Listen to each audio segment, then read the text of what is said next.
역대상 6장 31절에서 48절까지 제가 분석해드립니다.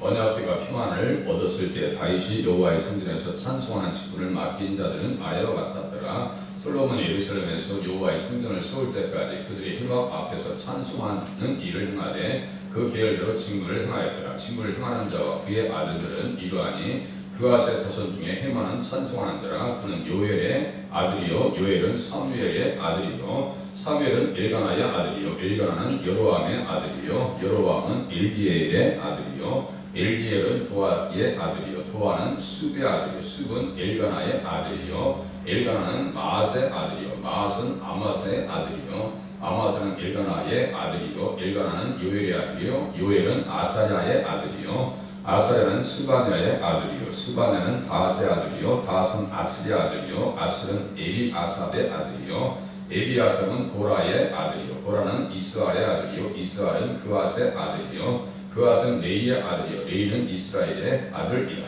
헤만의 형제 아삽은 헤만의 오른쪽에서 직무를 행하였으니 그는 베레기야의 아들이요 베레기야는 시므아의 아들이요 시므아는 미가엘의 아들이요 미가엘은 바세야의 아들이요 바하사야는 말기야의 아들이요 말기야는 에드니의 아들이요 에드니는 세라의 아들이요 세라는 아다야의 아들이요 아다야는 에단의 아들이요 에단은 심마의 아들이요 심마는 시므의 아들이요 시므이는 야스의 아들이요 야스는 게르손의 아들이요 게르손은 레이의 아들이요 그들의 형제 무라리의 자손 중 그의 맹중에서 직무를 행하는 자는 에단이라. 에단은 기시의 아들이요 기시는 압디의 아들이요 압디는 말룩의 아들이요 말룩은 하사비아의 아들이요 하사비아는 아마시아의 아들이요 아마시아는 힐리야의 아들이요 힐리야는 암시의 아들이요 암시는 바니의 아들이요 바니는 세멜의 아들이요 세멜은 말리의 아들이요 말리는 무시의 아들이요 무시는 무라리의 아들이요 무라리는 레이의 아들이며 그들의 형제 레이 사람들은 하나님의 집 장막의 모든 일을 맡았더라.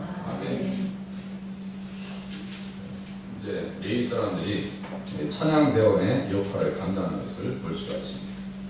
31절에 보니까 언약궤가 평안을 얻었을 때 다윗이 여호와의 성전에서 찬송하는 직분을 맡긴 자들은 아래와 같았더라 하겠습니다. 언약궤가 들어오는 과정도 만만하지 않았습니다. 바알의 유다에서 가지고 나올 때 베레스가 잘못 건드렸다가 언약궤를 건드렸다가 그 현장에서 죽임을 당합니다. 그래서 그의 이름을 베레스우스 베레스라고 하면서 완전히 깨졌다, 폭파되었다 이런 뜻입니다. 그러니까 사람의 이성으로 신앙생활하는 것이 아니라 제가 자주 말씀드리잖아요. 기록된 말씀의 근거에서 우리의 이성과 판단력이 하나님의 말씀에 맞춰져 있어야죠. 우리의 이성의 근거에서 나의 지성의 근거에서 하나님의 말씀을 해석하고 그것을 따르려고 하는 것은 엄청난 위협입니다. 거기에 가감하지 말라고. 거기에 가감하면 하나님께서 생명체에서 지워버리겠다고 하실 정도로 말씀에 대한 권위를 높여놓으셨어요. 스스로 하나님 당신께서 말씀을 건드리지 못하겠다고. 그래서 이스라엘 백성들이 그 서기관들이 여호와라고 하는 단어가 구약에 거의 6,000번 이상 나오거든요. 나오면 이제 다시 목욕하고 붓도 닦아서 이렇게 성경을 기록할 정도.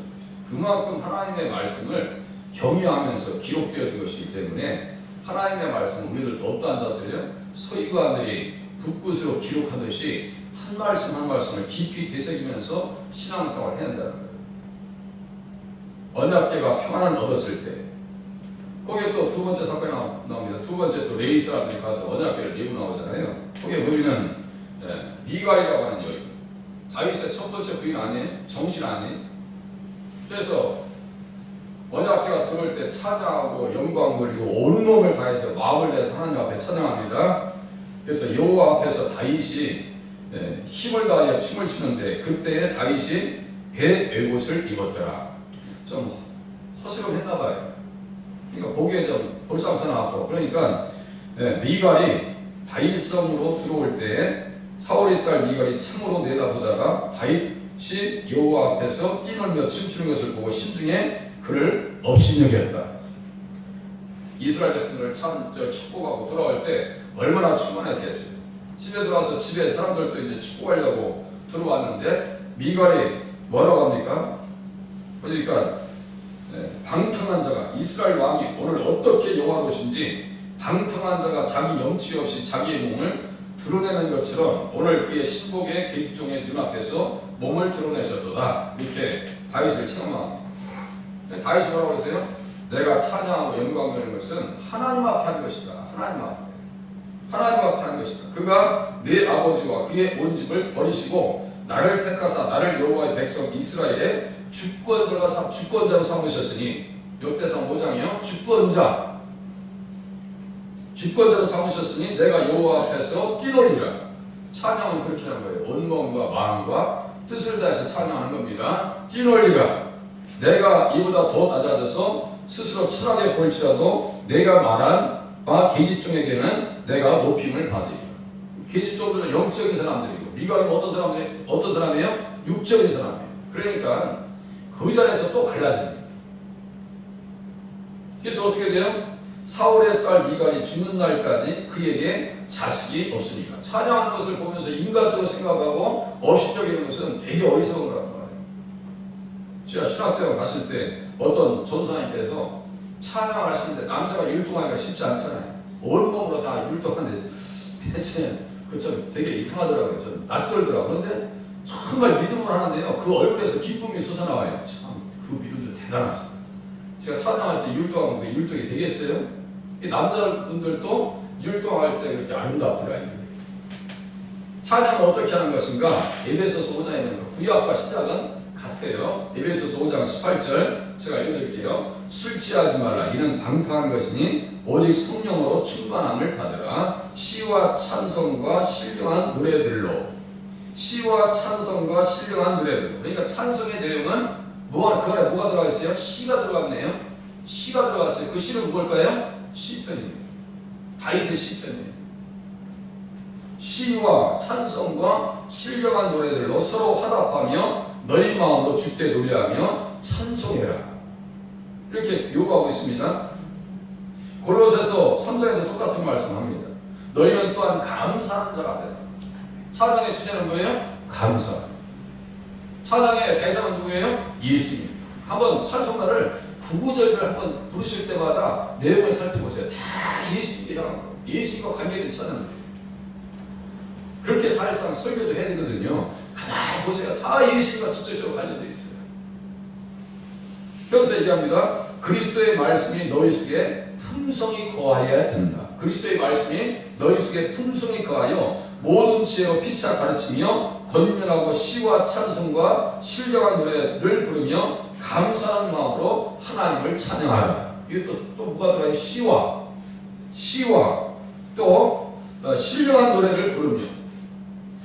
역대상 5장 25장이네요. 25장 1절에 보니까 다윗이 군대 지휘관들과 더불어 아삽과 헤만과 여두둔, 이게 3대 악장이에요. 3대 악장. 성단의 지휘자들이라고. 연세중앙교에서 온 성도들이 크리스마스 칸타타를 부르는데요. 정말 은혜 높더라고요. 전체 성도님들이 정장을 하고 하얗게 옷을 맞춰서 찬양하는데 그 찬양이 말이죠. 정말 은혜가 왔어요. 해마다 하시더만 요새 코로나 때문에 못 하시는데 여기 보니까 수금과 비파와 재금을 잡아 신령한 노래를 하게 하였으니. 신령한 노래예요. 그러니까 누가 함께 하시는 노래예요? 성령님께서 함께 하시는 노래다. 누가 작곡했을까요? 성령의 감동으로 다윗이 작곡합니다. 그러니까 시편을 보면 다 구구절절 예수님 이야기라고 제가 말씀을 드렸어요. 또 역대상 25절에 보니까 아세가 아들들은 삭불과 요셉과 느다냐와 아사렐란이, 이 아삽의 아들들이 아삽의 지휘 아래 왕의 명령을 따라 신령한 노래를 했다. 신령한 노래를 했어요. 그것은 예수님과 직접적으로 간접적으로 연결된 말씀입니다. 우리는 또 하늘나라 가서 어떤 노래를 할 거예요? 우리 주님 앞에 신령한 노래로 찬양할 줄로 기대하시길 바랍니다. 아멘. 찬송과 영광과 지혜와 감사와 존귀와 권능과 힘이 우리 하나님께 세세토록 있을지어다. 내 생물이 하나님 보좌에서 거룩하다 찬양하죠. 이사야가 봅니다. 거기에 보니까 연기가 충만해서. 그것을 우리가 잘 아는 교회에서 요새 잘 쓰잖아요. 쉐키나인데요. 그 정확한 용어는 하나님께서 함께 하시고 거주한다는 뜻이거든요. 그래서 주님 거주하시옵소서, 함께 하시옵소서 그런 뜻입니다. 이 땅에서도 성막을 지을 때 열기가 충만했고, 솔로몬이 성전을 지었을 때 열왕기상 8장 11절 전으로 보니까 열기가 충만해서 제사장이 설 수 없을 정도로 충만하게 하나님께서 임재하셨습니다. 우리 늘 하나님께서 함께 하신 것을 깨닫고 찬양하길 바라면 하나님 앞에 감사로 신령한 노래로 찬양할 수 있는 자리에 서실 수 있기를 바랍니다. 찬양. 성전에서 말이죠. 그러한 임재를 찬양한다니까요. 계시록 15장에도 똑같이 그 말씀이 써 있어요. 15장에서 하나님의 연기가 그 안에 가득해요. 하나님의 영광과 능력으로 말미암아 성전의 연기가 가득 찬. 그러니까 하늘이 원형이에요. 성전은 하늘이 있는 것이 원형입니다. 그것이 이 땅에서 주님의 임재와 주님의 십자가와 부활의 찬양할 때 누가 함께 하신다고요? 성령께서 충만하게 우리 가운데 임재하시더라. 충만하게 하시더라. 이런 뜻입니다. 몇 곡을 제가 한번 우리 복음성과 곁들여서 제가 한번 소개시켜 드릴게요. 복 있는 사람은 하면서 시편 1장 3절을 보니까 그는 시냇가에 심은 나무가 철을 따라 열매를 맺으며 그 잎사귀가 마르지 아니한 같으니 그가 하는 모든 일이 다 형통할 것이다. 복 있는 사람 하면서 우리 어떤 찬양이 있어요? 너는 시냇가에 심은 나무, 하나님의 사랑 안에 믿음 뿌리 내리고 주의 뜻대로 항상 살리라. 들어보셨죠? 너는 시냇가에 심은 나무. 이게 신령한 노래예요. 시편을 통해서 누구를 찬양하고 있는 거예요? 시온의 왕으로 세워지는 기름 부음을 받으시는 예수님을 찬양합니다. 또 시편 2장 7절 제가 자주 말씀드리는 거, 내가 여호와의 명령을 전하노라. 여호와께서 내게 이르시되 너는 내 아들이라. 오늘 내가 너를 낳았도다. 힘들고 지쳐 낭망하고 넘어져 일어날 힘이 전혀 없을 때 조용히 다가와 손잡아 주시며 나에게 말씀하시네. 찬양 불러보셨죠? 그 찬양은 누가 중심이 된 거예요? 원래는요? 예수님이라고. 예수님이 어떤 분이에요? 부활하시는 예수님. 사도행전 13장 33절, 시편 2장 7절과 사도행전 13장 33절 제가 주일날에 설교했었어요. 다윗의 믿부신 언약. 이 다 무슨 뜻이에요? 예수님이 부활하신다는 뜻이고, 다윗의 믿부신 언약을 우리에게 주시겠다고 언약하신 것은 예수님의 부활에 근거해서 우리를 또 육신도 영혼도 부활하실 것을 말씀하고 있는 거예요. 그러니까 그런 말씀들을 보면서 다윗이 얼마나 기뻤겠냐. 다윗이 얼마나 기뻤겠냐. 믿어지면 기쁜 거예요. 믿으면. 거기까지 믿음이 닿지 않냐면 되게 혼란스러울 거고요. 네, 그 말씀도 너는 내 아들이라. 오늘 내가 너를 낳았다. 예수께서 일으키신 것을 그 앞에 안디옥교에서 사도 바울이 설교하면서, 그러니까 그 모습 그대로 우리들도 시편을 보면서 그렇게 보실 수 있어야 돼요. 아, 사도 바울이 그렇게 풀었구나. 그렇게 하고 누가 사도행전을 기록할 때 제가 말씀드렸죠. 정확하게 그 말씀의 의미가 무엇인지 알고 거기에 기록하는 거예요. 아, 그렇구나. 시편 2장 7절은 예수님의 부활하심에 대한 말씀이구나. 또 히브리서 기자는 1장 5절에 예수님께서 재림하실 것을 근거로 해서 시편 2장 7절을 기록하고 있습니다. 아, 그 말씀은 또 예수님의 재림에 관한 말씀입니다. 또 히브리서 5장에 보니까 예수님은 대제사장으로서 우리를 위해서 기도해 주시고 우리를 위하시는 분으로서, 아, 그 말씀은 대제사장 되시는 예수님에 관한 말씀이구나. 그 말씀으로 그냥 성경 기록된 그대로 그 말씀을 써놨으면 그 말씀에 근거해서 내가 이해하려고 몸부림치고 이해하고 깨닫고 가슴으로 받아들이면 그 말씀이 우리에게 힘이 되고 능력이 되고 회복이 되는 줄로 믿으시기를 바랍니다. 또 시편 22장 너무 사랑하는 말씀. 이스라엘의 찬송 중에 계시는 주여, 주는 거룩하시니 예수 우리 왕이여 이곳에 오셔서 보좌로 주여 임하사 찬양을 받아주셔서. 많이 들어보셨죠? 또 시편 8장 우리 박종호 장로님께서, 여호와 우리 주여 주의 이름이 온 땅에 어찌 그리 아름다운지. 찬양, 이게 신령한 노래이고 찬송하는 직분자들이 지금 하고 있어요. 우리 지금 선발 하듯이요. 더 중요한 거 시편 137장 우리 7080 세대에서 바벨론 강가라고 하는 그 팝송이 있거든요. 저도 철이었을 때는 그거 들으면서 흔들어야 되는 줄 알았어요. 예? 제가 그 가사를 이렇게 보니까요, 눈물겨운 거예요. 시편 137장. 이스라엘 백성들이 바벨론에 끌려가서 바벨론 사람들이 강변에 앉아서 노래 좀 불러봐. 너희도 원래 노래 잘하잖아. 예? 원래 노래 잘한다고 써있고, 우리 너희들 그 찬송 같은 거 잘하잖아. 노래를 부르라고 요구합니다. 그것을 보니햄이라고 하는 그룹이 말이죠. 불러가지고 세계적으로 히트를 쳤단 말이에요. 좀 전에 들었어요. 아마 흉내내 보려고. 그러니까 그 내용이 사실상 눈물겨운 내용입니다. 어떤 내용이에요? 믿음을 잃어버리고 그 땅에 오시는 예수님을 바라는 그 신앙을 잃어버리면, 십자가를 바라보지 아니하면, 그래서 주님께서 주신 의를 잃어버리면, 말씀대로 살지 아니하면 그 땅은 너희를 토해낼 것인데 어디 가서 불 거라고요? 바벨론 강정 가서 눈물로 부를 것이다. 거기에서 또 피할 길을 주십니다. 시편 137장 한번 봐보세요. 시편 137장. 이 사람들 다 찬양하는 사람들이니까요. 그 찬양에 대한 한번 보세요. 시편 137장. 여기 넘기시면, 조금만 넘기시면 되니까요. 137장. 결코 무너지지 않는다는 걸 또 거기서 또 입술을 고백합니다. 그래, 우리 민족 하나님께서 안 버리신다니까. 그 얘기를 또 해요. 다윗이 그런 것을 다 기록해 놓는 거예요. 그래도 우리 민족 안 버린다. 우리에게는 사명이 있다. 우리에게는 사명이 있다. 우리의 자손으로 예수님이 오십니다.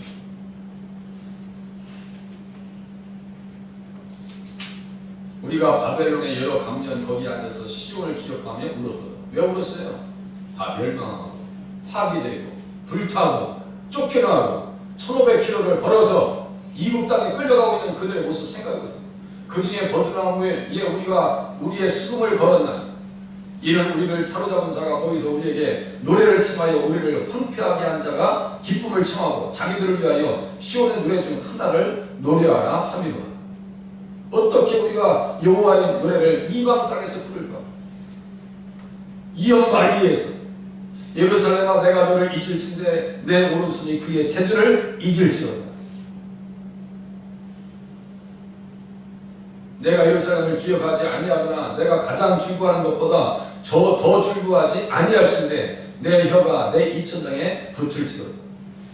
그렇게 후회하기 전에 신앙생활 잘할걸. 그죠? 여호와의 예루살렘이 멸망하던 날을 기억하시고 에돔 자손을 치셨어. 그들의 말이 헐어버리라 그 기초까지 헐어버리라 하였나니 에돔 자손들 옆에 손뼉을 칩니다. 오바댜서가 에돔 자손들이 멸망한다는 얘기예요. 오바댜서 딱 한 장으로 되어 있잖아요. 멸망할 딸 바벨론아 내가 우리에게 행한 대로 내게 갖는 자가 복이 있으리로다. 네 어린 것들을 바위에 메어치는 자는 복이 있으리로다. 뭐예요? 이게 구원 역사의 구속사의 대적자들. 에레미야 50장 17절 아수르는 사자고 바벨론은 사자라고 했죠. 그 사자 새끼들을 다 메어치라는 얘기예요. 그것을 이사야가 예언합니다. 이사야가 13장에 다 예언을 해놔요. 이사야서 13장에 보니까 메대 사람이 활로 청년을 쏘아 죽이며 태 열매를 궁일이 여기지 아니하며 아이를 애석하게 보지 아니하리라. 이사야서 13장. 그러니까요, 이사야나 호세아도 똑같아요. 호세아, 우리가 비참하게 이방 민족에 의해서 다스림을 당하고 아이들을 죽일 때 아이벤 여인의 배를 갈랐을 때 하나님께서는 그들 또 멸망시킬 것이다 라고 하는 것을 기록해놔요.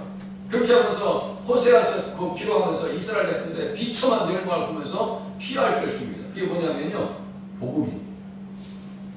복음의 말씀. 그러니까 그런 것들을 일어날 수 있어야 돼요. 하나님께서 이스라엘 백성들을 고난하고 몰면서도 결국 무엇을 주셔요? 예수 그리스도의 생명의 복음, 십자가와 부활의 말씀, 성탄의 말씀을 곳곳에 다 집어넣습니다. 그래서 호세아서 13장에 보니까 내가 그들을 수월의 권세에서 성령하며 사망에서 구속하리니 사망아 내 재앙이 어디 있느냐? 수월아 내 멸망이 어디 있느냐? 이 믿음의 사람들이 이 찬양을 하면서 이 기록을 보면서 어떤 말씀을 소망 삼았을까요? 그 말씀 호세아서 13장 14절 다시 읽어드릴게요. 내가 그들을 수월의 권세에서 순명하느냐. 지금 이 사탄의 이 아가리 속에 들어가 있는 거죠. 호구에 빠져 있는 거예요. 지금 호랑 입에 들어가 있는 거예요. 속량하며 사망에서 구속하라니 사망아 네 재앙이 어디 있느냐, 수월아 네 멸망이 어디 있느냐, 뉘우침이 내 눈앞에서 스물이라. 그것이 고린도전서 15장 55절입니다. 고린도전서 15장이 무슨 장이에요? 예수님의 부활장이에요. 성도의 부활장. 그러니까요, 성도들은 이방에 끌려가 있어요. 허세아의 말씀 가지고 다시 살 소망을 발견했고, 낙심하지 않냐고 그곳에서 기도하면서 다시 가나안 땅으로 주님께서 인도하실 것을 소망합니다. 에스겔 36장에 써있다고 하잖아요. 에덴 동산으로 다시 만들어줄 거예요. 그곳에서 찬양하는 분들이 있을 거야. 그 약속이 있다 할지라도 에스겔이 뭐라고 해요? 그래도 그렇게 이루어지기를 내게 간구하여야 할지니라 했어요. 우리에게는 많은 약속들을 하나님께서 주셨습니다. 시편을 통해서 선지자들의 말씀을 통해서 그것이 때로는 찬송가로 기록되어 있어요. 그 찬양을 보면서 의미를 되새기면서 정말 하나님께서 예비하신 소망하는 자리에 또 승리하는 자리에 서실 수 있기를 바랍니다. 기도하시겠습니다.